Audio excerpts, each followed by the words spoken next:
Que centelha fez brilhar o momento da criação? O mistério acendeu a mais ousada e controversa questão de todos os tempos. Os humanos gostariam de saber as suas origens. Nós gostaríamos de saber como a vida surgiu na Terra. E agora, a ciência acredita que tem as respostas. Até construiu a maior máquina da Terra para recriar o início dos tempos. Faça um passeio numa nave virtual de volta ao Big Bang.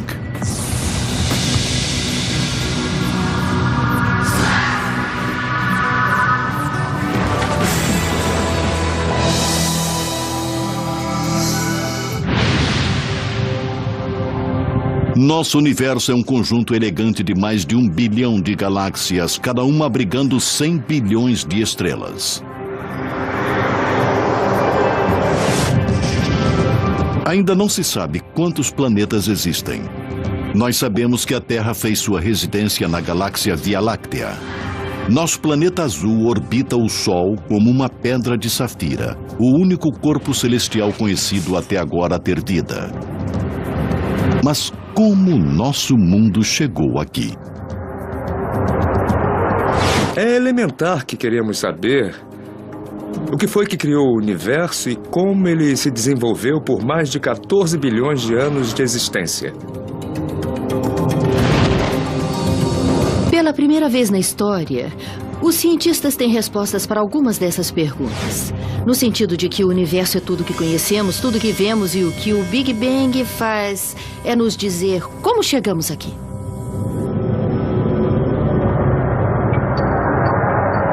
A teoria do Big Bang diz que há mais de 13,7 bilhões de anos, nosso universo começou num estado incrivelmente denso, quente e comprimido, com uma missão principal: expandir.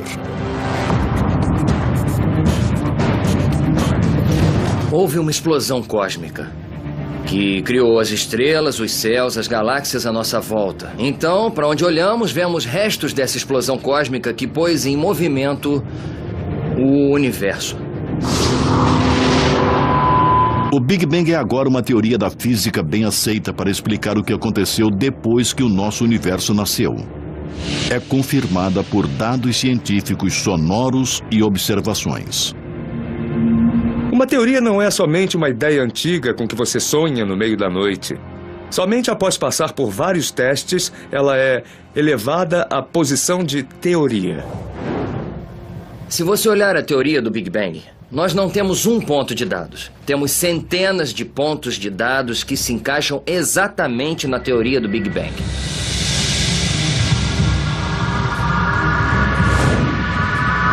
Quando olhamos para o céu à noite, podemos retroceder no tempo até o próprio Big Bang. Quando você olha para o céu, vê estrelas e talvez até a nossa própria galáxia Via Láctea. Mas se olhar mais além, verá um agrupamento de galáxias. Olhando ainda mais além, poderá ver a primeira geração de estrelas sendo formada e morrendo. Se continuarmos a voltar no tempo, poderemos ver os primeiros átomos se formando. Continuando a nossa jornada de volta no tempo, podemos ver a formação dos primeiros prótons e nêutrons. Se retrocedermos o relógio ainda mais, poderemos ver o primeiro instante do Big Bang. Como se chegou à descoberta do Big Bang? Por que sabemos que é verdadeiro e o que ainda há para aprender? Por centenas de anos, os astrônomos olharam para a noite estrelada e contemplaram a origem do universo. Mas a maioria das ideias continham sentido religioso. No século XX, a ciência finalmente começou a juntar as peças deste quebra-cabeças antigo. Em 1915, Albert Einstein, talvez o cientista mais influente do nosso tempo, ficou fascinado com o nosso universo. Para ele não houve início nem fim. Einstein acreditava que o universo era infinito e eterno, mas as crenças pessoais de Einstein contradiziam suas equações que indicavam que o universo teve um começo. A teoria geral da relatividade de Einstein prevê que a gravidade é tecida na estrutura de espaço e tempo, ou espaço-tempo. Ao introduzir massa na gravidade do universo estática, consequentemente toda a matéria no universo se juntará. Em outras palavras, as galáxias cairiam umas sobre as outras. Por outro lado, o universo pode estar se expandindo se nascesse em estado de expansão. Einstein achava que o universo era estático e tal hipótese o satisfazia esteticamente. Então ele introduziu um fator de correção matemático nessas equações que não as tornavam erradas, mas davam uma solução muito especial. Uma solução muito improvável. Um universo estático. Einstein chamou esse fator de correção de constante cosmológica. Os físicos propunham que havia um efeito repulsivo de antigravidade para manter um universo estático. Essa variável cósmica satisfez a comunidade científica que, na época, tinha uma visão estreita do nosso mundo. Se você perguntasse para um astrônomo naquela época o que é o universo para você, ele diria: é fácil, é apenas a galáxia Via Láctea, é tudo o que existe. Ele não se move, é simplesmente uniforme e estático. O modelo ideal de Einstein de um universo estático logo foi derrubado.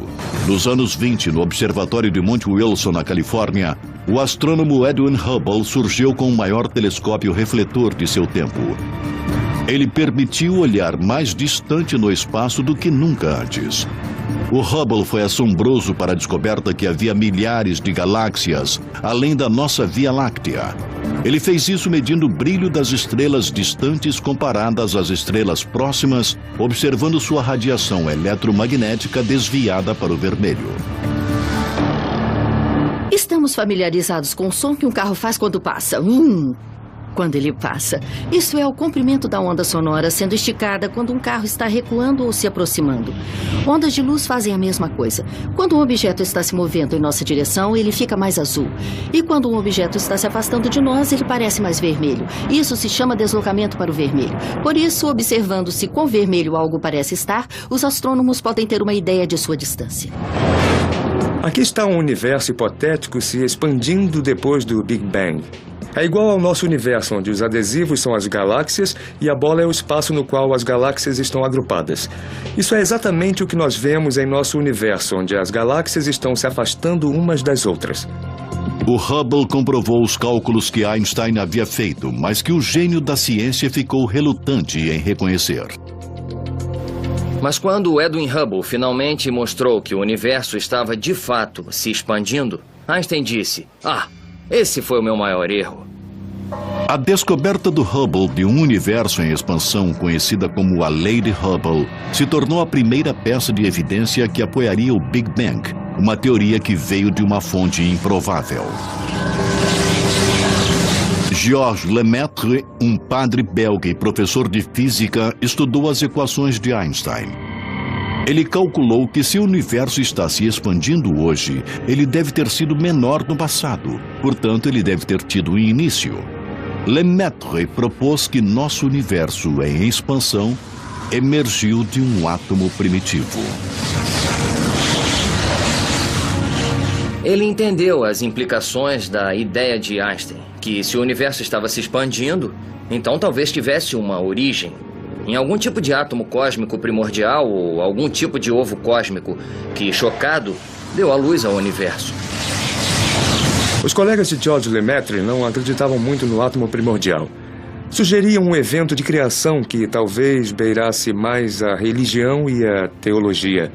Eles preferiam achar que o universo seria tanto estático como a maioria das pessoas pensavam antes disso, ou talvez eternamente se expandindo, se ele realmente estivesse se expandindo como Hubble mostrou. Lemaitre defendeu sua teoria do átomo primordial como puramente científica. Mas o astrônomo britânico Fred Hoyle se opôs firmemente à sua hipótese. Concordando que o universo estava se expandindo, Hoyle propôs que as novas galáxias eram formadas de matéria que vinham sendo feitas constantemente. E assim, o universo sempre teria existido e sempre pareceu o mesmo. Hoyle chamou sua teoria alternativa de o estado estacionário. De fato, Fred Hoyle admitiu ter observado que o universo parecia estar se expandindo. Mas ele disse que não houve um evento de criação, não houve um início. O universo sempre esteve se expandindo e continuaria para sempre a se expandir. Em 1984, durante um programa de rádio em Londres, Hoyle tentou diferenciar sua teoria de estado estacionário com a ideia de Lemaitre do átomo primordial. Ele se referiu à teoria de Lemaitre como Big Bang de Lemaitre, e o nome ficou. Essas duas teorias concorrentes se envolveriam no último e científico duo para determinar a origem de tudo.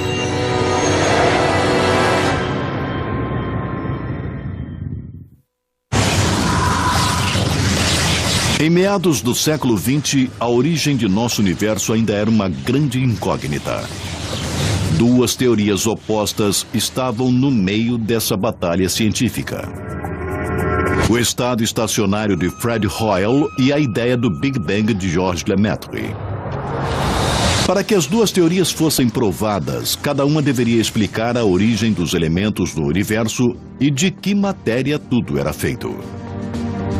Havia elementos leves, como o hidrogênio primário e hélio, e elementos pesados, como nitrogênio, carbono, oxigênio e ferro. Sob altas temperaturas, o elemento leve do hidrogênio se funde para formar hélio.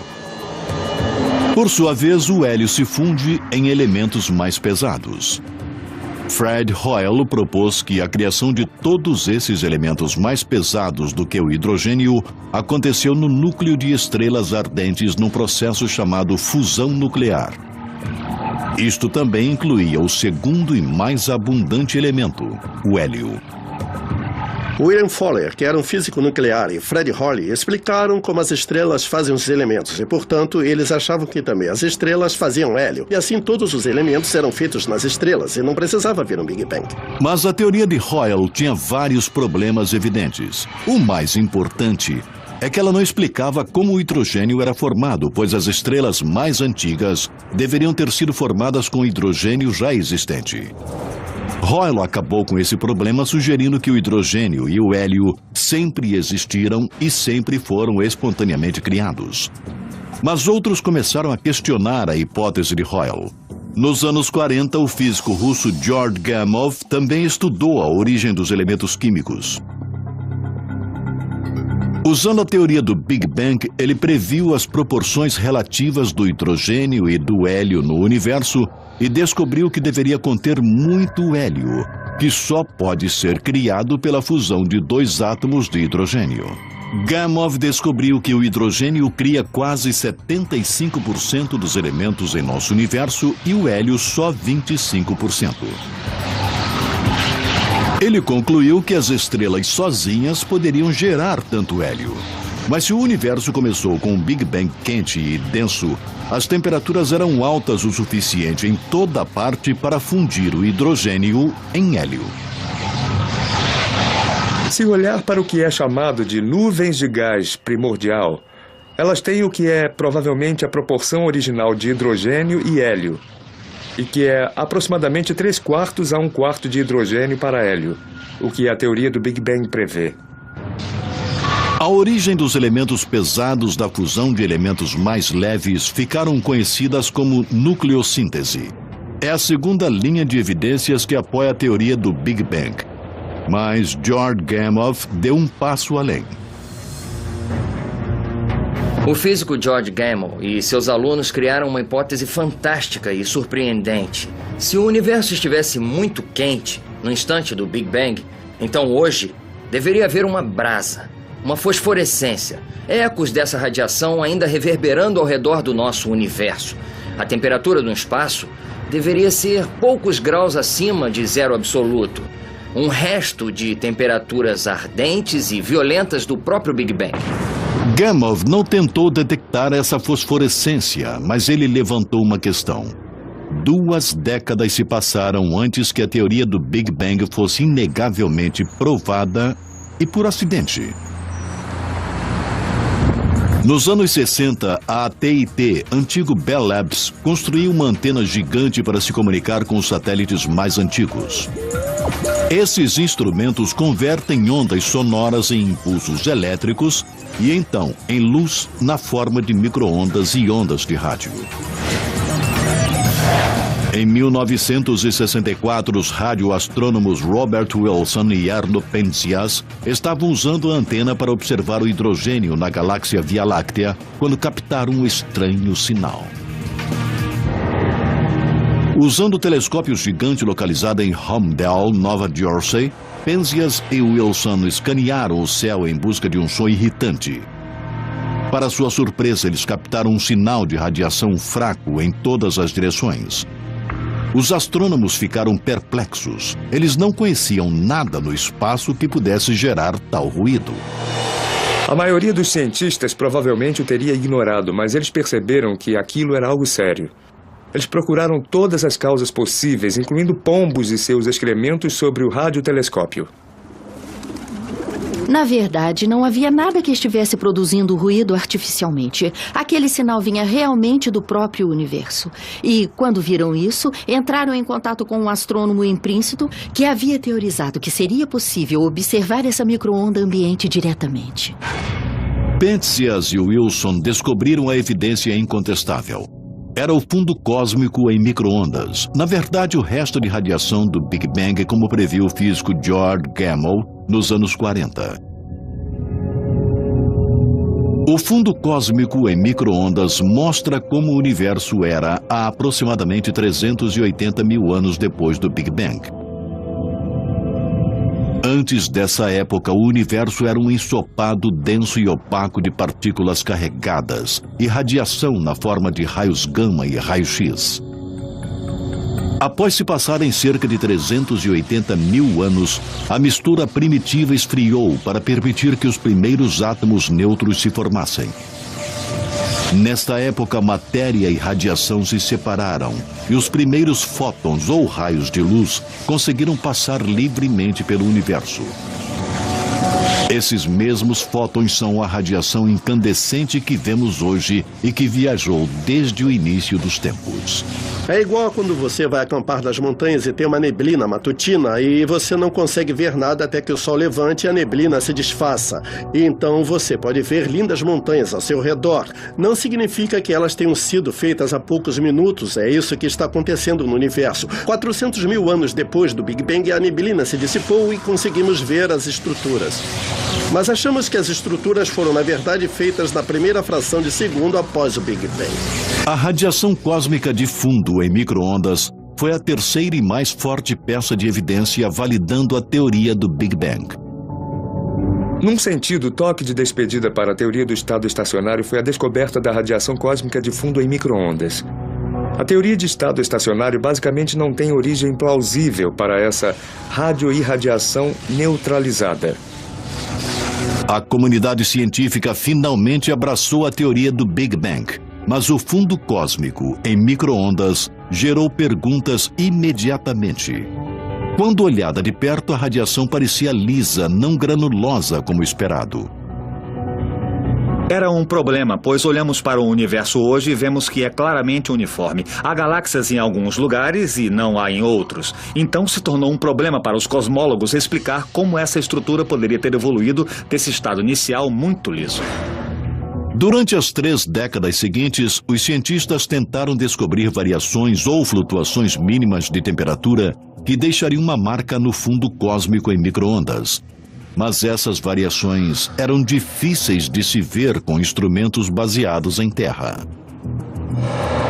A ciência precisaria conquistar o espaço para buscar respostas.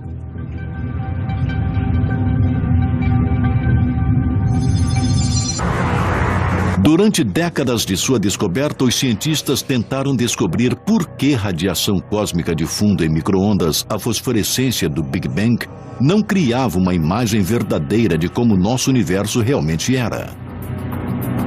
Ele parecia ser perfeitamente liso. Então, como poderíamos ter estrelas e galáxias com um início tão uniforme?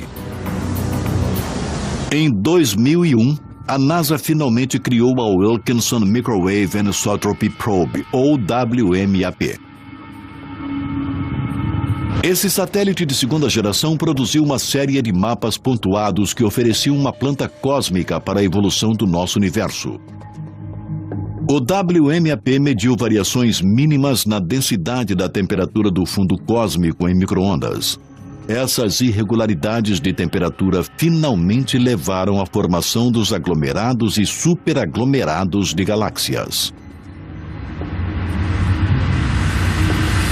Havia pontos quentes 30 milionésimos de 1 grau mais quente e pontos frios 30 milionésimos de 1 grau mais frios. E essas irregularidades basicamente nos dizem que existem agrupamentos de massa antigos na história do universo, que poderiam então oferecer as sementes onde os aglomerados de galáxias desintegraram. O WMAP também ajudou a confirmar a idade do universo, entre 13,7 e 13,8 bilhões de anos.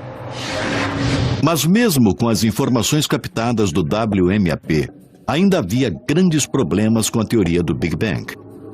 O fundo cósmico em micro-ondas revelou que a temperatura no espaço era estranhamente uniforme.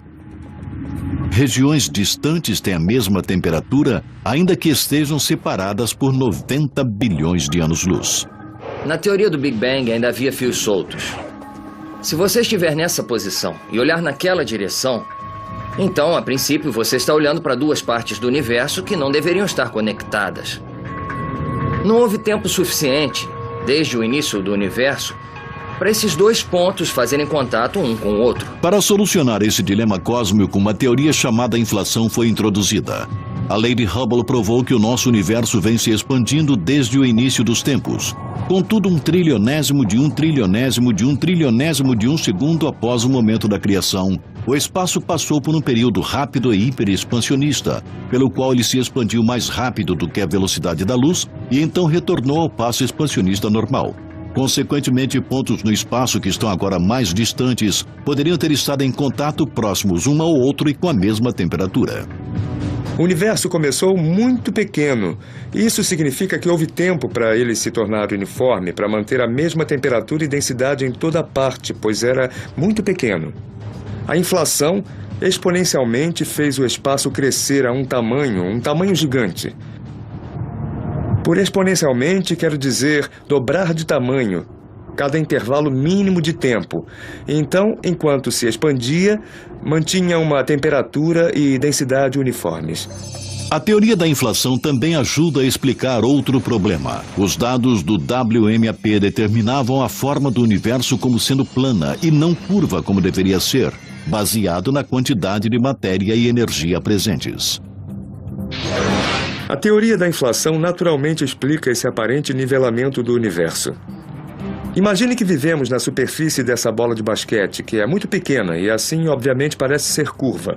Agora suponha que você aumente a bola até o tamanho da Terra. E qualquer região local visível pareceria plana. Parece plana somente porque nós estamos vendo uma fração mínima de tudo que existe.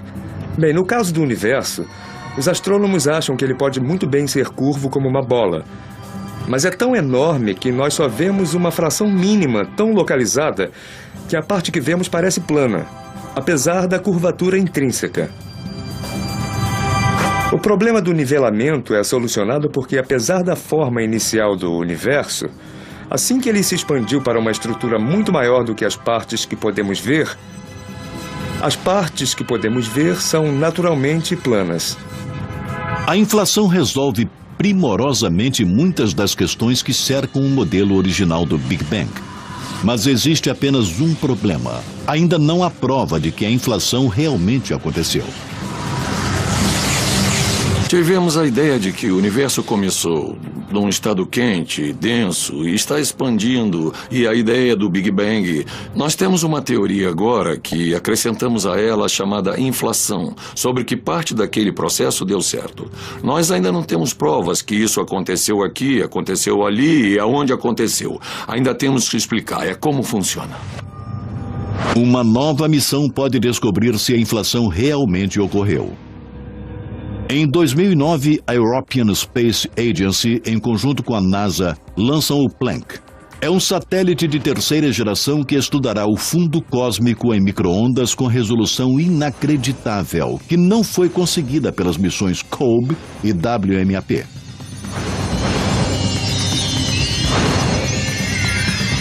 Se você vai a um parque de diversões e se olha num daqueles espelhos engraçados, a imagem que você vê de si mesmo está distorcida. Mas já que você sabe como deverá aparecer, você pode deduzir que aquele espelho estava distorcido. Com o Planck, nós podemos ver as distorções dele e dessas distorções nós poderemos aprender algo, não só sobre o início do universo, mas algo sobre a matéria no universo nos dias de hoje. Os cientistas estão tentando provar que a inflação existiu, encontrando algo que tenha ficado para trás.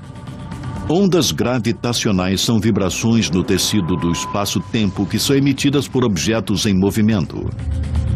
Einstein previu que as ondas gravitacionais existiram, mas elas nunca foram diretamente observadas. Ainda se a inflação realmente ocorreu, o evento expansionista energético deveria ter emitido uma onda de gravidade que ainda é ressonante até hoje.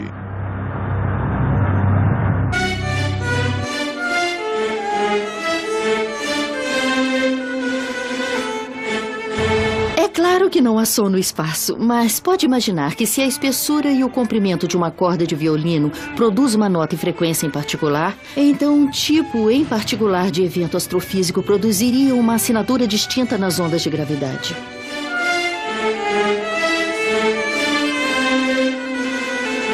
E nós achamos que o Big Bang produziu uma assinatura única de ondas gravitacionais que os cientistas esperam detectar hoje.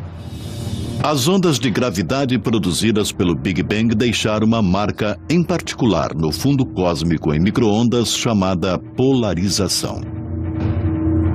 Nós poderíamos detectar certo padrão de polarização que indicaria ondas gravitacionais no início do universo. E essas ondas gravitacionais seriam uma indicação direta da inflação e o mecanismo que a causou. Essas ondas de gravidade da inflação teriam persistido dessas primeiras frações de um segundo e ainda estariam por perto. Deixariam um padrão impresso no fundo cósmico em micro-ondas que é única.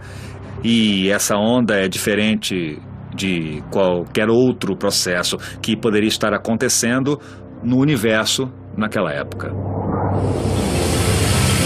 No Polo Sul, o astrofísico John Kovac e sua equipe instalarão um telescópio de segunda geração chamado BICEP-2. Ele medirá a polarização dos fótons do fundo cósmico em micro-ondas. Um fóton, ou partícula de luz, é às vezes polarizado, significando que ela se agita em certa direção. Se a inflação produziu uma onda de gravidade, teria criado uma rotação padrão na parte polarizada do fundo em micro-ondas que o receptor BICEP-2 possivelmente captará.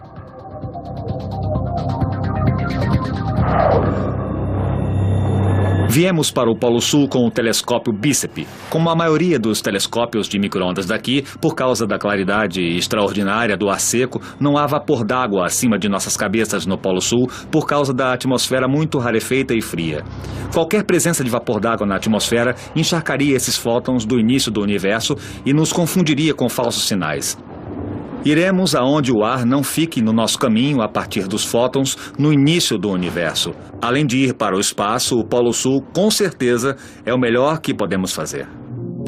O BICEP-2 está equipado com sensores de micro-ondas sensíveis para medir níveis fracos de fótons, que pode deter um sinal de uma onda de gravidade produzida pela inflação. Me agrada a ideia de que aqui no Polo Sul nós acreditamos que temos a capacidade de testar essa teoria com um telescópio pequeno. O suporte do telescópio nos permitirá mover nosso telescópio e apontá-lo para qualquer ponto no céu. Nos fixamos numa área do céu coletando fótons incessantemente, montando uma imagem de como essa polarização se parece naquela área do céu. Ao longo dos meses e anos, torna-se cada vez mais claro. A existência de ondas gravitacionais no fundo cósmico em micro-ondas pode provar que a inflação induziu o período curto e hiperestacionário de nosso universo. Ondas gravitacionais inflacionárias nos oferecem uma evidência. Aquelas ondas gravitacionais seriam observáveis hoje e o padrão que elas imprimiriam na polarização do fundo cósmico em micro-ondas seria uma evidência conclusiva que a inflação é o cenário certo de como o universo começou. Experiências no Polo Sul podem nos levar mais à frente no tempo do que a ciência um dia imaginou.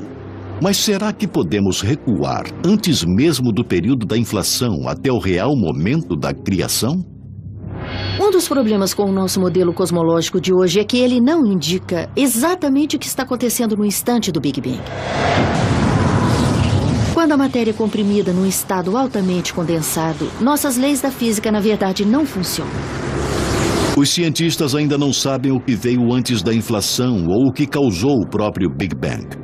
Então, o que aconteceu antes do período da inflação permanece um mistério por enquanto.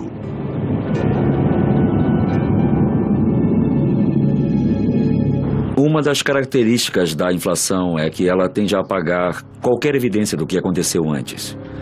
Assim, alguém poderia ter escrito algo num quadro negro e depois outro poderia ter apagado. E nesse caso não tem utilidade, mas se não apagarem totalmente, então poderia haver alguns traços mínimos. E o que estamos começando a pensar agora é se poderia haver alguns traços mínimos do universo pré-inflacionário que possa ter permanecido mesmo depois da inflação. Na fronteira da Suíça e França, o laboratório de física chamado CERN acolhe a maior e mais complexa máquina científica já construída.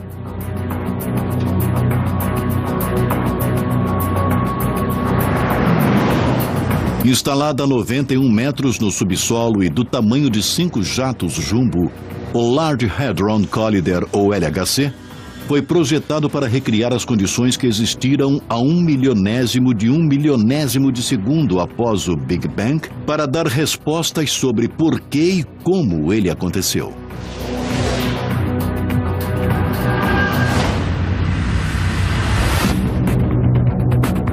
Partículas subatômicas chamadas prótons são enviadas unindo a 27 quilômetros no subsolo, curso circular em direções opostas a mais de 99,9% da velocidade da luz. 4 detectores localizados dentro do túnel agem como câmeras para gravar as colisões.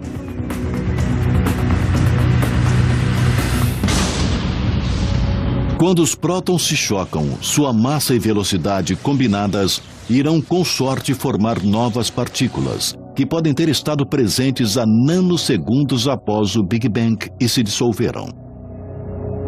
Essas partículas poderiam esclarecer a origem das partículas fundamentais da natureza.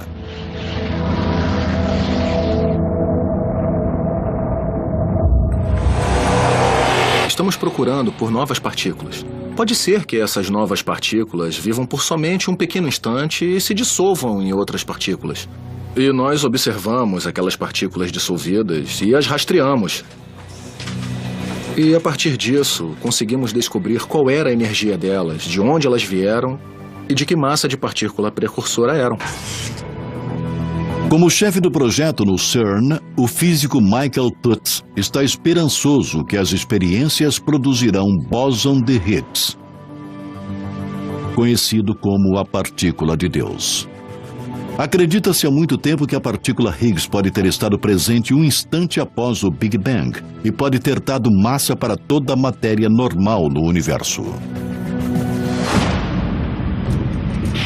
Uma das principais razões para a construção do LHC foi descobrir essa partícula Higgs, que, de certa forma, é uma espécie de santo graal da física das partículas, porque é a última peça restante do quebra-cabeças do qual não temos uma evidência experimental.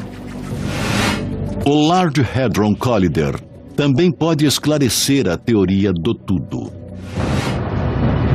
Ela propõe que abaixo de energias e temperaturas extremamente altas, as 4 forças da natureza: gravidade, força eletromagnética, as forças nucleares forte e fraca poderiam ter sido uma vez unificadas nos primeiros momentos após o nascimento do universo. Então, quando a gravidade dividiu essa força mestre, começou o rápido período expansionista da inflação, que pode ser visto como sendo o Bang do Big Bang. Se nos primeiros estágios do universo, quando as energias eram muito altas, pode ser que todas as forças parecessem ter a mesma resistência, pois sugere que talvez todas as forças que vemos agora sejam manifestações de alguma força antiga, primordial que existiu. Alguma força mais antiga existiu para criar o Big Bang? E se fosse, de onde veio?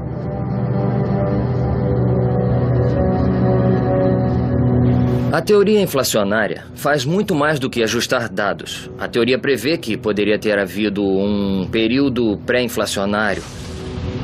Ela diz que se o Big Bang aconteceu uma vez, poderia acontecer de novo. E de novo, e de novo, e de novo. Muitos físicos teóricos concordam com um pré-Big Bang, em que o nosso universo pode ser, na verdade, o resultado de um universo pré-existente. Uma ideia do que aconteceu antes do Big Bang é que realmente houve outro universo e nós éramos uma flutuação quântica desse universo pré-existente. Isso pode acontecer muitas vezes. Se o universo nasceu uma vez, pode acontecer outra vez, criando-se multiverso de universos. Talvez eles aconteçam o tempo todo. Com universos se lançando em outros universos, criando universos maiores, ou universos se dividindo em dois universos bebês. Os modelos de pré-Big Bang realmente não têm dados experimentais para apoiá-los. E então, podem ser verdadeiros ou podem não ser. Ainda não há evidência confirmando se o nosso universo começou do nada ou de algo. Mas o Big Bang esclarece como o nosso universo evoluiu. E talvez seja seu último destino.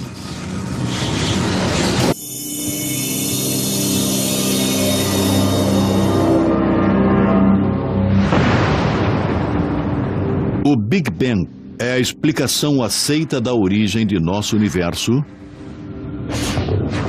de acordo com dados científicos, observações e teorias de físicos e matemáticos. Eis um cronograma do que achamos que aconteceu.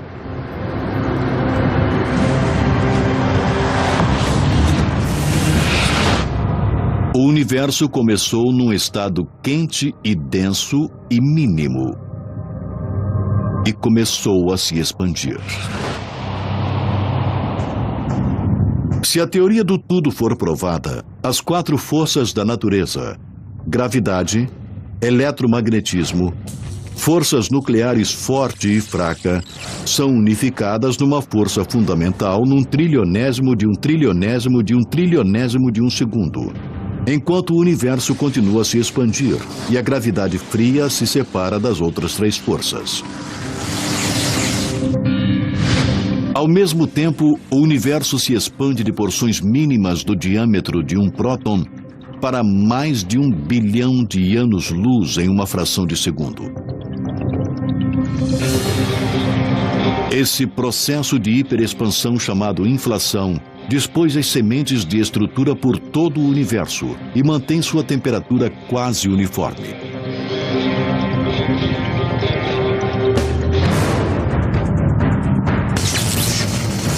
Quando a inflação diminui, as forças eletronucleares fraca e forte tornam-se forças separadas. Elas interagem com o mar de partículas e antipartículas para criar uma sopa cósmica de energia. 100 segundos após o Big Bang, as temperaturas caíram para 1 bilhão de graus.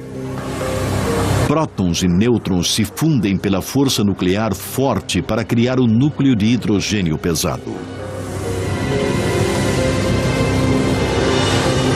Levados pela temperatura intensa e pressão, a fusão nuclear converte o núcleo do hidrogênio pesado em hélio. Após alguns minutos, cerca de 1/4 do hidrogênio é convertido em hélio que, por sua vez, produzirá elementos mais pesados. Por centenas de milhares de anos, a matéria e a radiação são unificadas em nebulosa. Então, 380 mil anos após o Big Bang, a matéria e a radiação se separam, permitindo que os fótons ou os raios de luz viajem desimpedidos pelo espaço. O universo enevoado se torna transparente, permitindo que os fótons que fazem o fundo cósmico em micro-ondas sejam vistos. Quando o universo está com algumas centenas de milhões de anos, a gravidade atrai o hidrogênio e o gás hélio para formar nuvens que se dissolvem, formando as primeiras estrelas.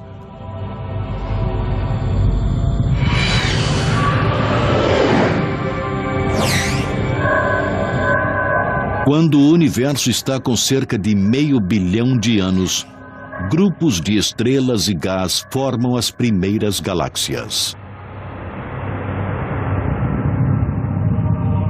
Enquanto as galáxias se agrupam sob a força da gravidade, as primeiras estrelas morrem e liberam elementos pesados recém-formados. Carbono, nitrogênio e oxigênio. Elementos básicos à vida. Esses elementos pesados finalmente se moldam para formar novas estrelas. Mais de 9 bilhões de anos após o Big Bang, o nosso Sol se forma dentro de uma nuvem de gás na galáxia Via Láctea. Restos de gás de partículas de poeira circundam o Sol e se unem para formar os planetas no nosso sistema solar, incluindo a Terra. Tudo que vemos em nosso planeta emergiu da poeira estelar, que se originou há mais de 13,7 bilhões de anos atrás numa súbita centelha de energia. Você poderia considerar o nosso Sol o neto da primeira geração de estrelas que foram formadas logo após o Big Bang. Mas o que o modelo Big Bang prenuncia sobre o futuro de nosso universo? Uma teoria é que, como o nosso universo continua a se expandir, a matéria ficará cada vez mais fina. As galáxias consumirão seus suprimentos de gás para formar novas estrelas e as estrelas antigas explodirão. O universo se tornará escuro e insuportavelmente frio.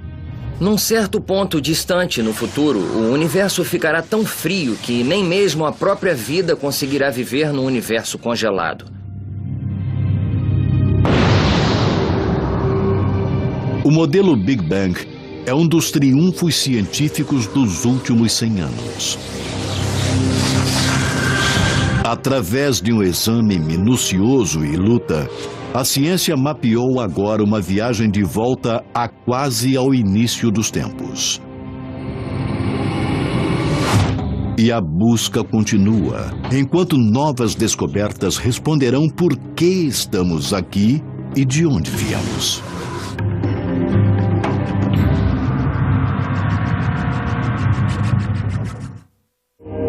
Versão brasileira Audiocorp.